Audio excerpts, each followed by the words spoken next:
Morning, good morning. Just want to go ahead and leave you all a quick video. And this is part 2 of the delinquent property taxes video that I had done several months ago. Since putting it out, I didn't realize that that video would get so much attention. At the time of this recording, that video is somewhere in the ballpark of getting anywhere between 300 to 400 views a day, which is, I never thought. I was just giving some information to people. I didn't anticipate or expect that video to get so much attention. I want to thank you all for the comments, the emails, and that type of thing.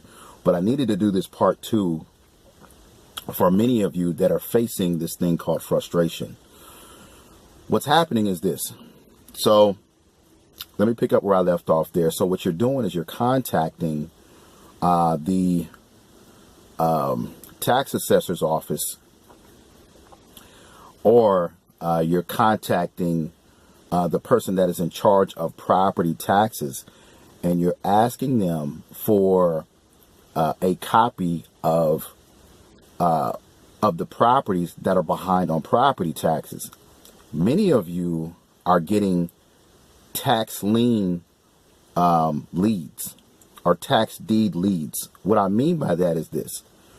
So these are two different things: behind in property taxes and properties that are actually going to tax lien auction. Okay, so let me break down the two.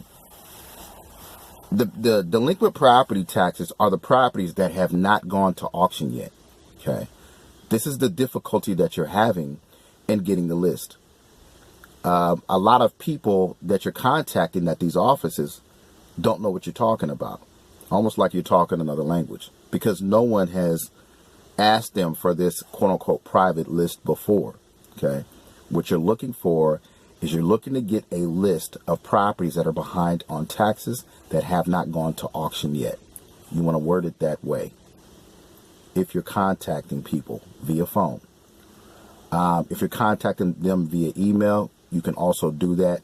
However, the very best way to contact many of these offices, whether it be the tax assessor's office, or it could be called different things in different areas. In my area out here in Atlanta, it's the tax assessor's office, okay, or the tax commissioner's office.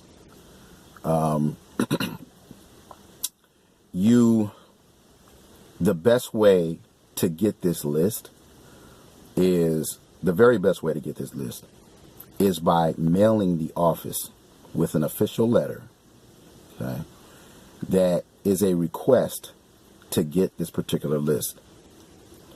You can call and you can mail, and some of you are going to have success. However, some areas are very difficult to deal with, and some of them don't even know what you're talking about.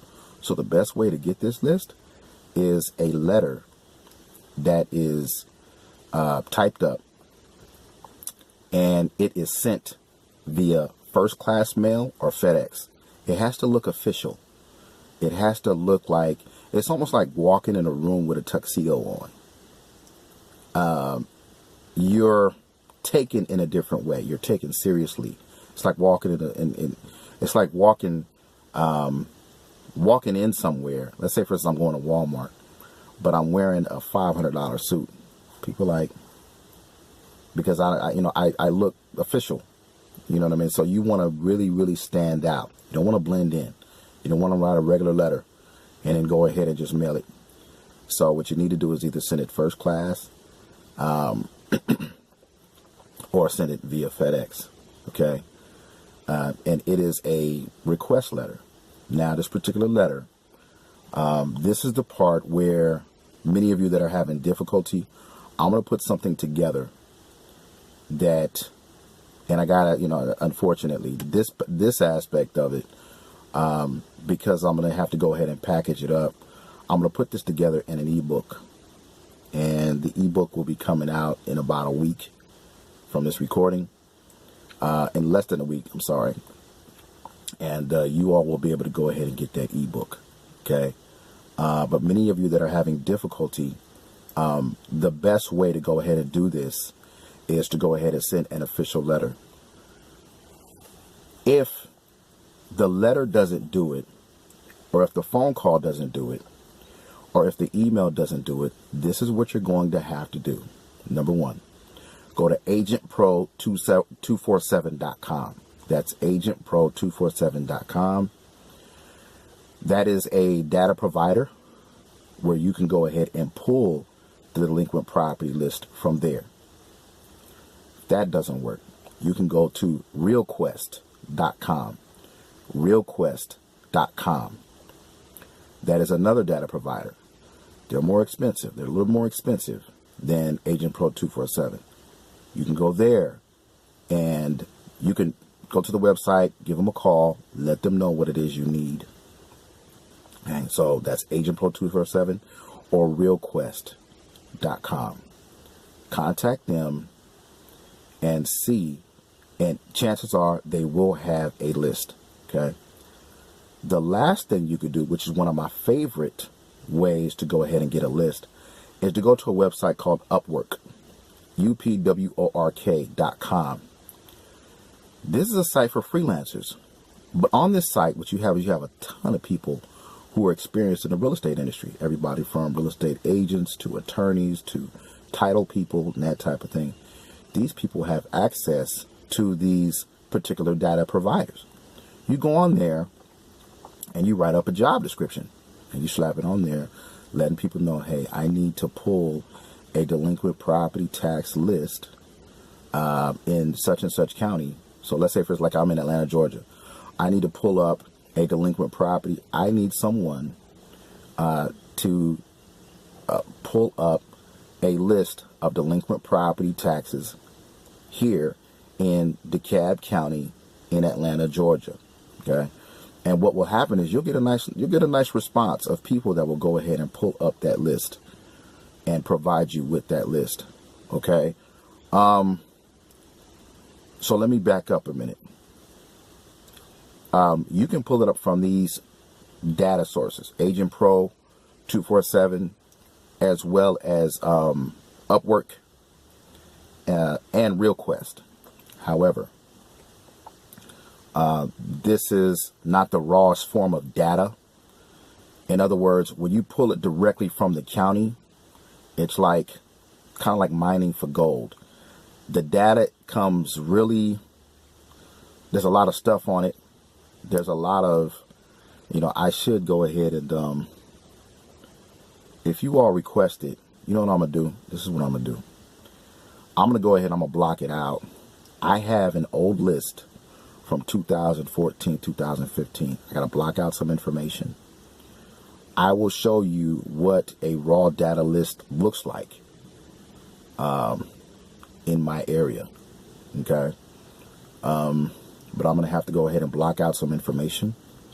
And so I'm going to show you what a list looks like from my area. And I'm going to put it down in a link in the description. Okay. The reason I would prefer you all to go ahead and get the raw data list is because it's raw. It hasn't been touched. So you have to go ahead and go through the process of sifting through it, in a sense. You know what I'm saying? So these ways are, those three ways that I had said before are great ways to go ahead and get lists in difficult areas. Because sometimes what will happen is you just live in an area where they either say they don't provide the list, or the list is not available, or they'll tell you something because they don't know what the heck you're talking about. Kind of like giving you the runaround, in a sense. Okay. I'm going to link, if you haven't gone through the first video, I'm going to go ahead and link that first video in the description at the bottom. Please go ahead and like this particular video. Also, leave me some comments as well. Okay, I want to continue to provide value to you all. The one thing I'm thinking about is I didn't know that so many people, this is the kind of information that that investors that know, they don't put out. Just letting you know. I'll be honest with you. This is stuff that you keep, because if you get good at this in one area, you can pull this information up all over the U.S. And if you get good at pulling up raw data, you won't have money problems. Okay. This is Gerald. I have a good one.